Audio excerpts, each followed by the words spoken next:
में आप नदी के किनारे खड़े होंगे तो जो व्यवस्था है नदी के पार करने की उसका उपयोग करिए, क्योंकि गंगा जी भगवान के नख से निकली जरूर हैं, लेकिन मर्यादा संसार में गंगा जी के जैसी और किसी नदी की नहीं है, तो उनकी मर्यादा के अनुसार व्यवहार होना चाहिए लोकल में। कहा गोस्वामी जी ने, जासु नाम सुमिरत एक बारा, उतरहि नर भव सिंधु अपारा। एक बार नाम ले लिया और भवसागर से पार हो गया।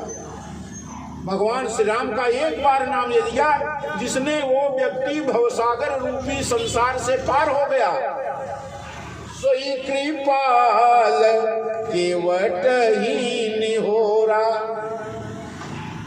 वही भगवान श्री राम जिनके नाम लेने से बड़े बड़े पापी भी भवसागर को पार कर जाते हैं, वो प्रभु श्री राम केवट का निहोरा ले रहे हैं, यानी केवट से प्रार्थना करके गंगा जी पार कर रहे हैं। सोई कृपाल केवट ही निहोरा।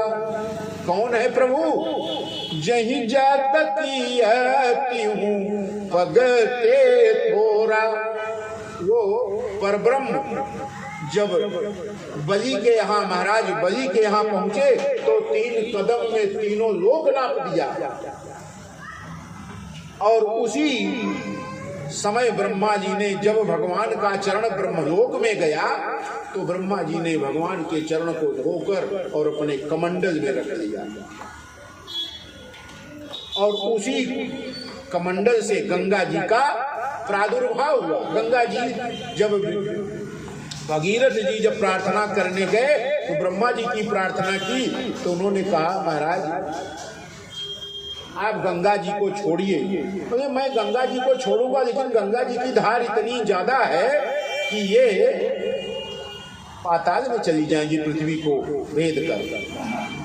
तब बोले देखिए गंगा जी की धवल धार की विकरालता को धारण करने की समर्थ केवल एक है, वो है महादेव।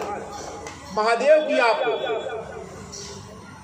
विनती करिए महादेव से और प्रसन्न करिए, कहिए कि महाराज गंगा जी की धवल धारा को आप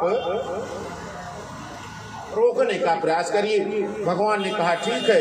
भगवान ने अपने मस्तक पर धारण कर लिया गंगा जी को और एक लट खोलकर गंगा जी को बाहर कर दिया।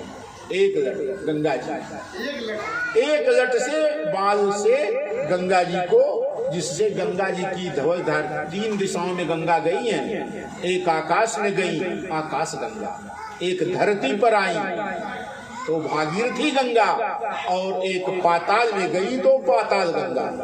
ये 3 गंगा है, एक ही धारा, एक ही भागीरथ के प्रयासों से किए गए वहां से 3 गंगा का उदय हुआ। आकाश गंगा, पाताल गंगा और धरती पर भागीरथी गंगा। उस गंगा जी को पार करने के लिए भगवान केवट का निहोरा लेते हैं। सोई कृपाल केवट ही निहोरा, यही जग की हूँ पगते थोरा। और भगवान के नख से निकली है तो गंगा जी ने पद नख नीर की देव सरी हरसी। भगवान के चरणों को देखा तो गंगा जी प्रसन्न हो गई। बहुत दिनों के बाद भगवान के चरण के दर्शन हुए। केवल आनंद में आज्ञा पालन करने में जुट गया। केवट राम रजाय सुपावा, पानी कठोता भरिए आवा। अति आनंद उमगी अनुरागा, चरण सरोज पखारन लागा। रजाय राम की आज्ञा पाकर केवट ने यहाँ भी चालाकी की। क्या किया?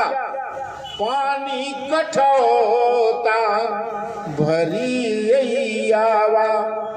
गांव में पहले कठवत होते थे जो लकड़ी की बनती थी, लकड़ी की। उसी कठवत में हम लोगों ने देखा है आटा गूंथने का काम उसी कठवत में होता था और कठवत में ही रोटी को ढक के रख दिया जाता था। ये बहुत पुरानी बात नहीं है, करीब अभी गुरुजी कठवत 30 साल पहले तक होती थी गांव में, लकड़ी से बनी। तो केवल कठौती नहीं लाया, क्योंकि कठौती स्त्रीलिंग है। कठौता, कठौता लाया। कठौता क्या है? पुल्लिंग है।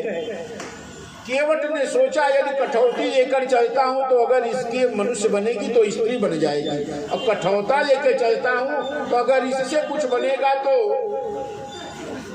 आदमी बनेगा और उसको अपनी नाव पे रख लूंगा, काम करेगा। और स्त्री बन गई तो फिर वही समस्या, कहाँ इसको रखूंगा।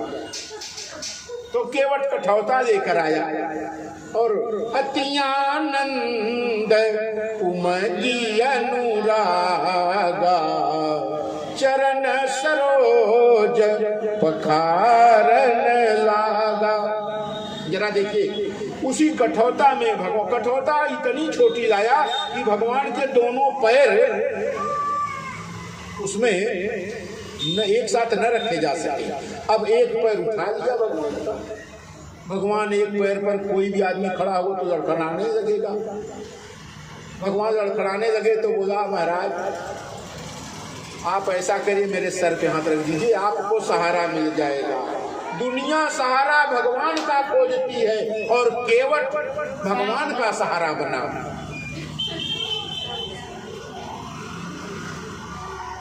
भगवान ने केवट के सिर पर हाथ रख दिया और केवट तब अत्यानंद उमगी अनुरागा। एक हाथ भगवान ने केवट के सिर पर रखा और एक पैर केवट ने भगवान का अपने हाथ में रखा। इस दृश्य को देखकर देवता ऊपर से पुष्प की वर्षा किए। अक्सर भक्तों को देवताओं ने कहा कि हम लोगों ने अक्सर देखा है कि भक्त भगवान के सामने एक पैर से खड़े होकर प्रार्थना करते हैं। ये केवट कैसा भक्त है जिसके सामने ब्रह्म एक पैर पर खड़ा है। अतियानंद उमगी अनुरागा चरण सरोज पखारन ला।